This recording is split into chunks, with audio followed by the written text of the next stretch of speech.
Come to the cloud with me. I can take you there, I can take you there. Follow these steps and you'll see. Don't have to be an expert on cloud computing. We're gonna show you how to make that moving. So let's begin the show.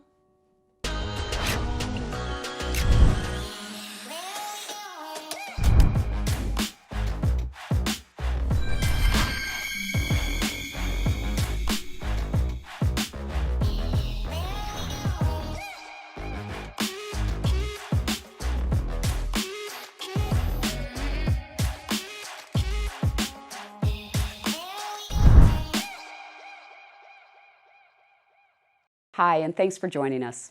I'm Janet Matsuda, SVP of Product Marketing. We're here today in Palo Alto Network's headquarters in Santa Clara, California, and we're talking about how to secure your move to the cloud. Business is digital and users are mobile. Organizations are looking to accelerate development and deployment in order to meet their business objectives. And they're looking at different services and deployment options. So private cloud, public cloud, SaaS applications. And as they look at public cloud more and more, they're looking at multiple public cloud providers. And they're looking at deployment options like containers. And so today we're going to talk about what do you need to think about as you secure all these new technologies in the cloud. We pay a lot of money to get a good service, but we have to protect it ourselves a little bit, and the other company has to protect it as well. Security, especially with the increased surface area when you go into the cloud, gets a little bit more difficult. But again, it's just a trend that's going to go that direction. You can't really help it. The developer side, we're looking at it from the perspective of, okay, our code is going out there. We don't want, whatever company ABC, country XYZ trying to take the information and use it maliciously. Clients, it was difficult enough when everything was on-prem, but now with cloud, you're starting to worry about entities you have no direct interaction with and no way to really certify that they're compliant unless someone else tells you they're compliant. Even then, you don't want to know if you trust that person either. So.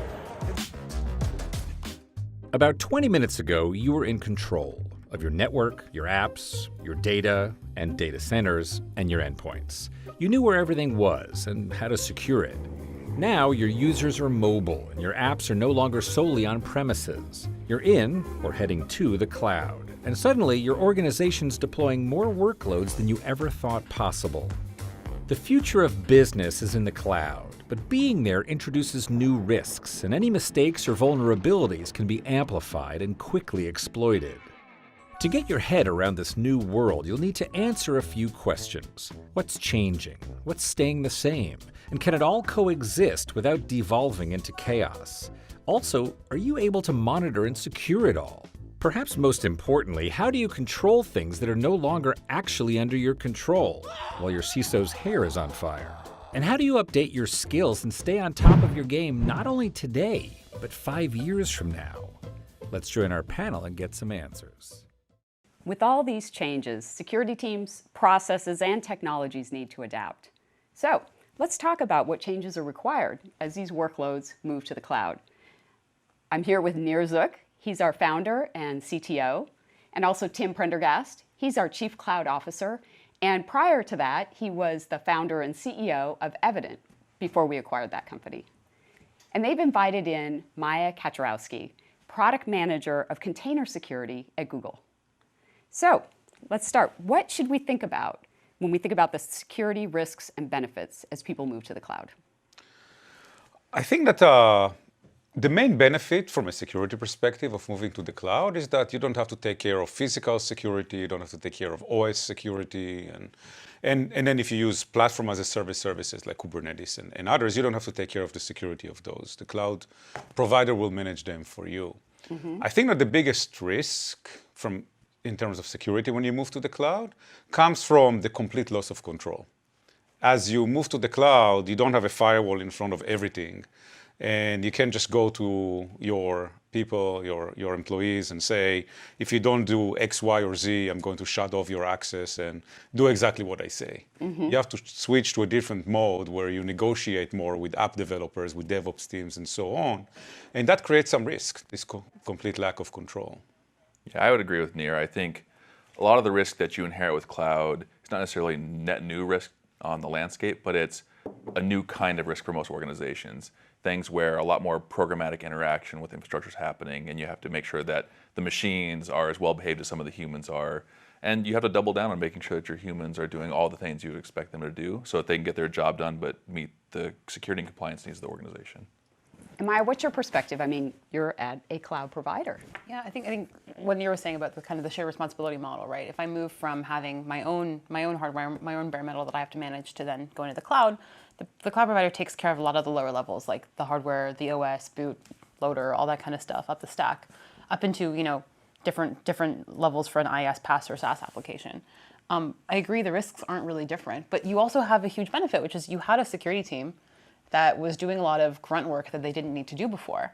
And now that they don't have to do that anymore, now they can go look at some of these other risks and look at those things in greater detail. So Maya, how is this affecting DevOps teams? Sure. So DevOps teams, I mean, they really just want to move more quickly, right? They want to be able to take the appeal of DevOps, the appeal of containers and all of these things is that they can get more code shipped more quickly than they could before. So moving to the cloud can help enable that if it also goes along with changing how you're doing your build, dev, release processes. If it doesn't, if you're still doing a waterfall process, you're just now doing it in the cloud, it doesn't help anyone. It's the exact same thing that you were already doing. One of the reasons we started Evident was exactly for that reason. The DevOps teams are adopting technologies that help them move faster. They're adopting a lot of PaaS and SaaS technologies that abstract away some of the complexity and scaling technology out and focusing on like their core value proposition, the things they do really well. And we want to deliver security capabilities to the cloud to help them do that. And the more that we can make security a programmatic capability that the software engineers and the operational teams can embrace and kind of self-service, the more effective security can be done across larger organizations with larger numbers of workloads as they move to the cloud. And I think self-service there is that key word. Like a lot of what I hear customers say is that I really want, I hear security operations people say, is I really want guardrails for my team. I want to be able to tell my developers, here's what you can and can't do. And it's not something like, blocking someone from using a particular server, but it's enforcing it automatically. And that's kind of what's the opportunity is by moving to the cloud and for these DevOps teams. And so as you think about how security ops need to change and how they're working, what's the change going to be like? So first, I think they need to learn how to work with DevOps. It has to be a give and take situation, because DevOps can always say, you know what, I'm just going to start a new account in the cloud. I'm going to start deploying my things and you won't even see it. So I can do whatever I want. So you have to be nice to DevOps and negotiate and figure out what's the right security, the right balance between security and agility. That's good for your organization. So that's, I think, the first thing that needs to be done. And then the second thing is, as like Tim said, you're going to worry less about securing the infrastructure and even worry a little bit less about network security and start worrying about higher level things, or at least have the time to deal with higher level things. Someone needs to know how to do that. Meaning you have to train on that and you have to learn how to do those things, especially if your job today is limited mostly to network security and firewalls and things that exist in the cloud but are much simpler in the cloud and are less important than other things that exist in the cloud. Yeah. And I think where Nir is naturally leading to is there's an opportunity for security operations teams to enjoy the foundations that they have in network security and bring those forward and start looking at things like application level security, PaaS level security, things that are more specific and more on the top of the mind of the DevOps teams, and use that as like an olive branch to kind of build that relationship and work as a unified team as opposed to teams that are kind of like fighting the inertia of each other trying to get the same job done. Yeah, I mean, when I've talked to some people, they're like, if I could just get those DevOps people to do what I tell them to do, everything will be good. But I think, to your point, they don't really have control over what DevOps is doing. And so there has to be a collaborative relationship. Yeah, absolutely. Yeah, an ideal situation is really where the DevOps team doesn't even notice that they're being secure in some sense, right? Like the easiest path for them to get code developed, the easiest path for them to get code pushed is the secure path. So giving them secure base images, giving them automated tests, giving them ways of checking early on, way before they try to deploy code that actually meets your requirements, that makes that really easy because they can just build security in from the get-go. It's like security as a service for the DevOps teams to get their job done, Mm-hmm. as opposed to something that happens after they've done their job. Yeah. Great. Now, compliance. Compliance is, it's a hot topic with GDPR and all the talk of penalties. What changes with compliance as you look at cloud?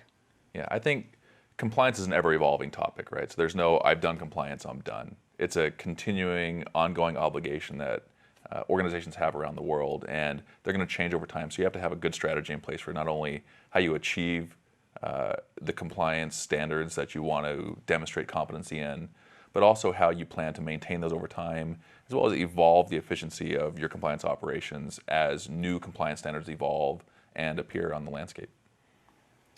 I think the biggest difference for me is with the cloud is if it's the technical controls versus process controls. So a lot of technical controls can be taken care of for you by the cloud provider by implementing encryption at rest by default, for example, or things like that. But there's still going to be a lot of process controls that you need. Like I need to go quarterly check who has access to that database. Like that thing we can automate parts of, but that process doesn't go away. So you have less to do than you did before, but it's not like you still have a lot to do to be compliant. Okay. So as we think about containers and container security is your area, how are containers affecting secure deployments? Yeah, I sort of see a couple different ways. The biggest one for me is how we think about patching. And that sounds like a completely unrelated thing. Like why do containers have to do with patching? Containers are meant to be immutable and they're meant to be frequently redeployed. So what that means is that you're pushing entire containers, entire images, entire applications rather than changing single lines of code when you're pushing a new container. What that practically means is that you can be patching your whole application because you see how it interacts with other parts of that application every time you redeploy. And what's really nice about having a container orchestration system is if one container goes down, it automatically spins up another container for you. So you could passively patch your container images, and then it will automatically be deployed kind of the next time the container fails. So the idea of not having a Sunday 2 a.m. maintenance window is like mind-blowing, I think, for a lot of security people. You don't have a patch management team anymore. You just kind of patch the thing, and it rolls out. I think that's the biggest unexpected security difference, I think, when it comes to containers. And what else needs to change around security as we think about containers? Well, I think that everything new, containers offer both new risks and new advantages, like Maya was talking about one of them when it comes to security. So patching and being able to very quickly deploy changes is of course one advantage of containers. I think that the other advantage of containers is that since many different containers run on the same host, and since the host provides access to everything that the containers do, you don't have to secure each and every separate application or each and every separate container. You can do it from a centralized location. And the other thing that containers offer in terms of security is, since in most cases containers have to declare in advance what kind of services they would need from the operating system and from the infrastructure, you can perform some kind of security checks on the container even before it gets deployed. So rather than figuring out in runtime, oh, this container is accessing data that it's not supposed to access, in many cases you can figure it out before the deployment even happens, which of course increases security. Knowing about something bad in advance is better. On the other end, containers also offer some risks, or introduce some risks that you don't get with others. So, and to me, the main one is that since you're running so many different containers on the same host, and since all these containers are running all different kind of functions, and since the host has access to all these containers, if there is a vulnerability in one of the containers and an adversary manages to break into one of the applications in one of the containers, they can theoretically have access to everything that you own. It's very difficult to then control that, as opposed to running, of course, on physical servers or in VMs, where it's a little bit more containerized. Right. No pun intended. And I think we still don't know, right? Containers are relatively new in the technology landscape. I mean, they've been around for some time already, but in large-scale production workloads, there aren't as many organizations running them as we're familiar with traditional virtualization and other technologies like bare metal. And so we've yet to see what some of the possibilities are, and we're banking as an industry on we've learned from our lessons historically and aren't going to make the same mistakes again. That doesn't mean we can let our guard down with it either, right? We have to Right. stay on top of making sure we make the best security decisions possible and then gain all the visibility we need to see things when they're happening and be able to respond effectively. So Nir, with all these changes, what's the biggest challenge that you see in this new world? I think the biggest challenge for security organizations is the loss of control. Right. It's the need to learn how to deal with not having 100% control on everything that the organization does.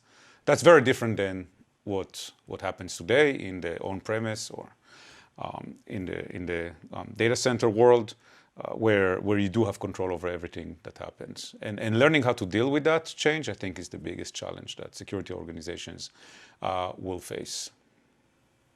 Maya, any thoughts? What do you think is going to be most challenging? I think that's dead on. I think it's the human aspect more than the technological aspect, right? Getting people used to these new concepts, train on these new things, finding skilled people in these areas, that's going to be the challenge, more so than using a particular piece of technology will be. Yeah, and I think it's an opportunity for security professionals to evolve from depending on somewhat black box or appliance-based solutions and starting to think programmatically, algorithmically, and leveraging data and APIs through strong coding skills to actually make smarter decisions about their business and decisions specific to their business. Not generic, is this good or bad across the world for security, but is this normal in my organization?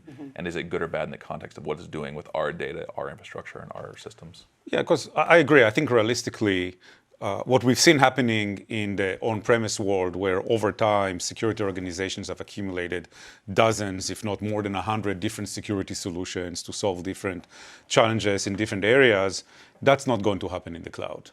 It's very, very unlikely that you'll be able to pick 100 different solutions and deploy 20 of them in the network and 50 of them on every server, and then a few of them on the monitoring level and that so on. sounds so complicated. It's sins of history, right? We've built up to that point today. This is an opportunity to get better. That's the way it works in the on-premise world, and that has to change too. But there's no real forcing function there. I think in the cloud, there is a forcing function. It's not going to happen in the cloud. So you need to learn how to live with a much smaller number of tools. If you can pick 5, you're lucky. And then, like Tim said, that means that a lot of things that you used to be buying or customizing, you need to learn how to take the data that's coming out of the tools that you buy and programmatically use that data to do what's unique to your organization or to do some of the things that traditionally were done using on-premise solutions that you used to deploy. Well, and there's a lot of talk about automation, and in order to work at the speed of cloud, you really need automation. So, what is the role of automation? What are the places people need to think about automation as they look at security? Any kind of, anything else you automate anyways, any kind of repeatable process that you don't really need a human to do. So a lot of these audit checks, for example, right? It's great to say we should be doing these things, but unless you have a job that actually goes and checks that on a regular basis, then a human has to do it. And that's not a good use of a human's time. And every time a human's doing it, they're not doing something more meaningful in security, because this is like the DRY principle, right? Don't repeat yourself. Compliance is a classical example of it. If I can define a technically measurable control and then repeatedly check it over time, I can not only show that we're achieving it, but I can measure it over time and capture my deviations and my successes and show that to my auditors to make that an easier process.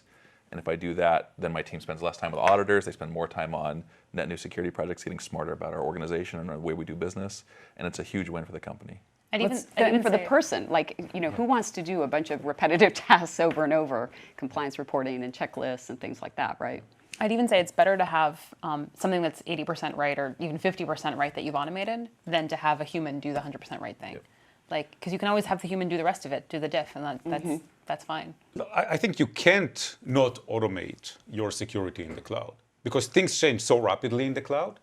On-premise, it's very easy to have security be part of the process of deploying new compute and new applications. In the cloud, there's no way to do it. The compute and the applications get deployed completely automatically. So, of course, the response to that from a security perspective has to be complete automation as well. So that's one aspect of it. We should also not forget that both for the cloud and for on-premise applications, the adversaries are becoming more and more automated.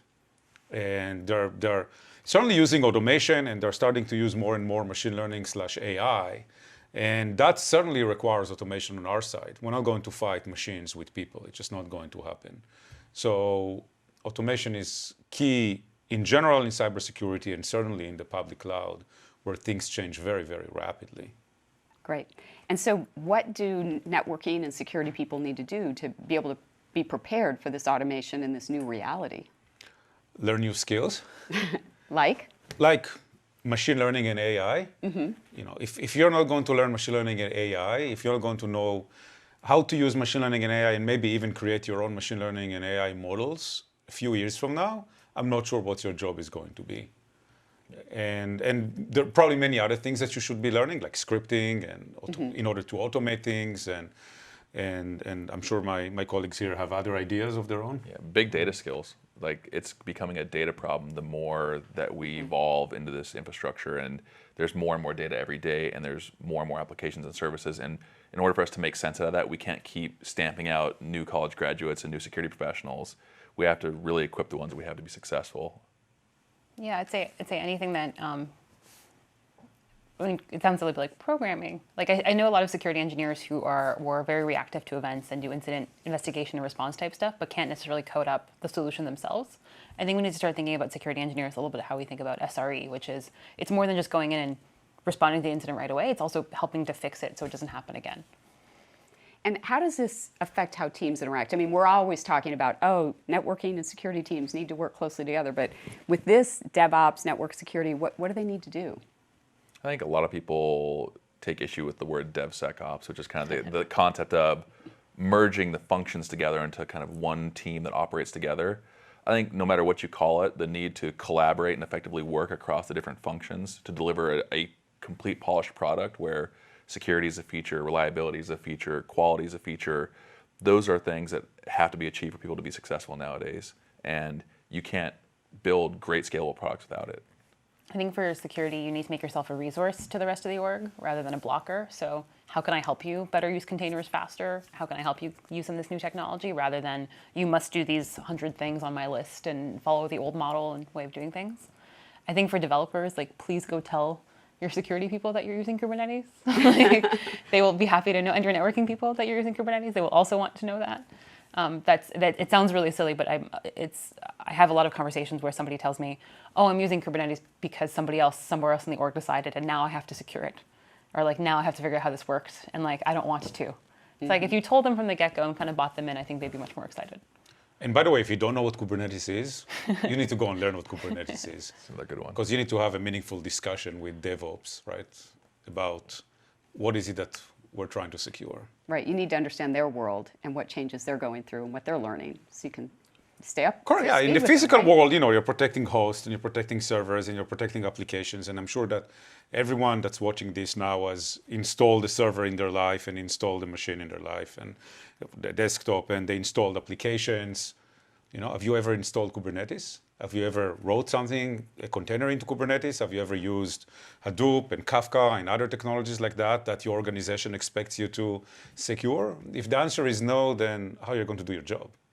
Yeah, that's a great point. So, you know, as we close, maybe we can just have kind of your summary of some advice for each of the roles. I cannot stress it enough. Go and learn all these new technologies that your organization is using so that you can have a meaningful discussion as to how to secure them.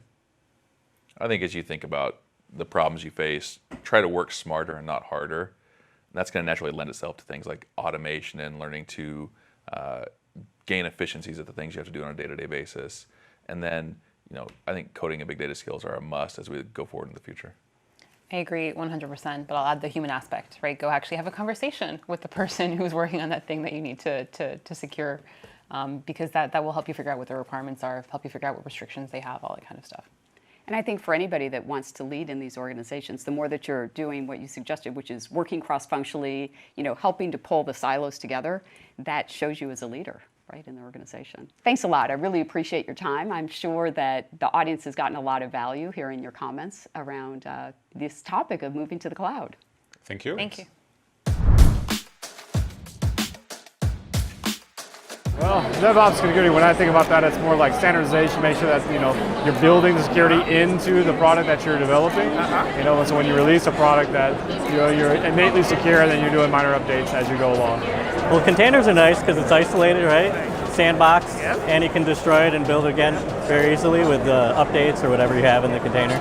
The easiest way to think of container is think of shipping containers. Everything you need is in there, and then you can move it around, develop. Between developers and operation, you blur that line so that by the time it gets to ops, there's no more complaining, it doesn't work in my setting. So when people say securing the cloud is hard, they're typically thinking about one or more of these 4 reasons. The first one is fragmentation and complexity, and this really comes to how you approach security and the inability to leverage the exact same approaches that you leverage in your own data center in cloud environments. The second one is around manual processes. And if you think that automation or automated flows were important in an existing or traditional data center, they're essentially table stakes in cloud. So you can't really make a solid and strong transition to the cloud without addressing the manual processes. So automation really is a baseline starting point if you're going to move to the cloud. And that presents challenges for organizations that haven't necessarily done that before or haven't leveraged the tools that make that really available and possible. And the third one's really important, and it's human error. And human error exists in all environments, wherever there are going to be human beings. But the blast radius or the exposure around it changes a lot in cloud, and that's what makes cloud hard. So if you think about in your own data center and you deploy a database service and you accidentally expose it to a larger group of internal users than planned, that's a problem, but it's a contained problem. If you do that same thing in public cloud and you accidentally expose a storage bucket to the whole internet, the blast radius of that problem is just exponentially larger. So that's why we highlight human error as being a very important challenge around securing cloud environments. And it's why a lot of tools and technologies, including from Palo Alto Networks, focus on misconfigurations to help people address this component or this issue. And then the fourth item is the recognition that when you're building applications in the cloud, you're going to take advantage of new application architectures. And this can mean things like microservices, containers, serverless compute, but in general, these are elements that either have not been broadly adopted or not been used at all in traditional data center environments, and so they make you think about a different way to build your application, and they wind up making you think about how you secure that differently than those traditional applications. So in general, your security needs to adapt in order to be fit for purpose or to work in a cloud environment. And think about that in these 3 ways. So the first area is really enforcement, right? And it's consistency of capability across all environments where your users and applications and data are going to live, right? So that's sort of the starting point, is how do you get that level of consistency? And that's important for simplification and extension as well, and I'll get into that, right? So from a simplify standpoint, we already talked a little bit about automation, but this is also relevant for understanding the native capabilities that come with the cloud environments you're going to adopt. So it is important to be able to leverage the baseline capabilities that come with the different cloud platforms or cloud applications because they're a key element for a simplified approach in terms of they're built in and they're already baked into those applications or those infrastructure stacks. Now, for the extend part, you still need to tie back and say, how do I manage this in a consistent fashion, and how do I extend those capabilities to the areas where the native tools are not going to cover all the areas, and also how do I extend my existing investments that I've already made in security operations and workflows from my data center or other environments, right? So when we think about extension, it's really complementing the native capabilities that exist, and it's being able to have a continuous investment in a set of tools and capabilities that provide the same level of visibility and control, regardless of where your applications or users or data may reside. So when you think about cloud, I think it's very important to be very broad in your definition too. Very often when we have these conversations about cloud, it's about one specific area, and it could be about SaaS, or it could be about public cloud infrastructure or mobile users. And the point of view that we have at Palo Alto Networks is that these are all relevant and they're all important when you're trying to define how you should approach it from a security standpoint. So you'll have new and unique challenges for mobile users in branch locations who are no longer part of your or located with your existing core security stack. Same is true with a SaaS application where you control really only the operation of the application and the data that goes in it. You don't really control nearly as much of the access to it. There are some aspects of it, but you really, at the end of the day, you're leveraging that application that was built for you.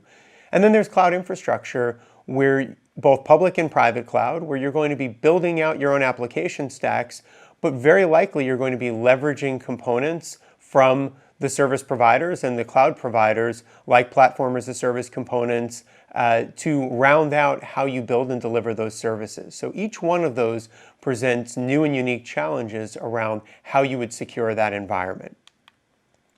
So let's talk a little bit about what we think is needed for securing a journey to the cloud, regardless of which area you pick. So I'll start a little bit high level, and then I'll specifically tie it back to some of those use cases. But overall, the right approach has to start with great security. So there's nothing inherently unique about moving to the cloud that automatically will just make you, by default, more secure. So you have to be able to deliver and have the same advanced application and data breach prevention capabilities that you have in your existing data center environment. That need doesn't fundamentally go away just because you move to the cloud. Second part of it, as I mentioned before, is that you need to have consistent protection across all of these locations and clouds. So it can be very challenging if you don't do that, because you wind up with this level of fragmentation in terms of tools, but more specifically in terms of the capability sets of those tools, where you become accustomed to doing one thing and be able to get one set of visibility in your own data center. You can do something different in a SaaS application, and then you can do something different altogether in a public cloud application that you built out yourself. And then last but not least, whatever you deploy and you bring from a security perspective has to be frictionless in terms of deployment and management. The whole purpose of moving to the cloud is about speed and agility. So if you bring anything from a security level that is going to create too much friction, and I would argue in this day and age, and with the heavy focus on cloud being all about that speed and agility, the bar or the tolerance level for introducing friction is actually very low. So by definition, whatever you introduce from a security standpoint has to feel native to these environments. It has to be native. It has to feel native. It has to feel like it can scale very seamlessly up and down with the cloud environments that it operates in. And without that, you really wind up at a very high bar or high barrier of entry for security solutions. We think it's incredibly important that all three of these areas are considered when you approach how to secure a cloud environment. So there are three primary touch points for how you deliver security, how we think you deliver security into cloud environments. And this is really across the different ways you can approach cloud. So the number one piece is inline security. There is still a need for, very much a need for inline protection. So this is traffic coming in and out of cloud applications or cloud services. And it's about visibility, it's about control, it's about prevention against the things that we already know about as being bad, and it's often about segmentation too of services. The second part is there's a whole area of things that you can't see with an inline solution, and that's why you need an API-based approach. So an API-based approach is looking at the configuration and the setup and the permissions around the SaaS applications or the platform as a service or infrastructure as a service components that you're using, right? And it's looking at things on the control plane side, things you would never necessarily see on the data plane or in the path of traffic, like who has access to which services, or are they configured in a rational way or are they configured in a way that matches with your best practices. And then last but not least, the host continues to be an important part in cloud security. From a mobile user standpoint, of course, the host is traveling, so you need to be able to protect the host from advanced exploit techniques and malware, but it's also an endpoint in the cloud. So applications that are running in the cloud are running on underlying hosts, and you need to be able to protect the host and those applications themselves from those same kinds of advanced threats and exploit techniques that you necessarily wouldn't be able to protect against with just an inline solution. And so if we map this very briefly to products that Palo Alto Networks focuses on in these areas, you can think of VM-Series as our main area for inline security, providing protection for coming in and out of cloud environments, and also our Global Protect Cloud service, which is really a service-based option for consuming that inline protection. And most often in that case, it's going to be for mobile users and for distributed branch locations. On the API-based security side, we leverage Aperture to provide this service for SaaS security, and we leverage Evident to provide this capability for public cloud infrastructure services, both PaaS and infrastructure as a service. And then, of course, on the host side, we have our Traps capability along with our upcoming XDR capabilities that really focus on protecting the endpoints, whether they're laptops with people in front of them or they are server workloads that are operating autonomously to protect those against advanced threats. So overall, our approach to cloud security fits in with our broader Palo Alto Networks security operating platform design and concept. And we apply that across network, across endpoint, and cloud. And overall, the security operating platform, it's built on automation and analytics, and we believe that makes it very easy to operationalize advanced security capabilities, not just from Palo Alto Networks, but also from our partners. Thank you, Adam. That was a great intro into securing the cloud, but there's so much more to learn. For perspectives from peers who have implemented cloud security and industry experts, click on the sessions below and join the live Q&A. And thanks for joining us today. Now it's time for the breakouts. There's so much more to learn. The next phase in this journey, through the twists and turns, we'll continue through the clouds. Together we will fly away. We're gonna be by your side to help you along the way. Come to the cloud with me. We will get you there, we will get you there. So come follow my lead. SecOps, NetOps, DevOps, compliance. We're gonna make sure that you take off flying. So let's continue the show.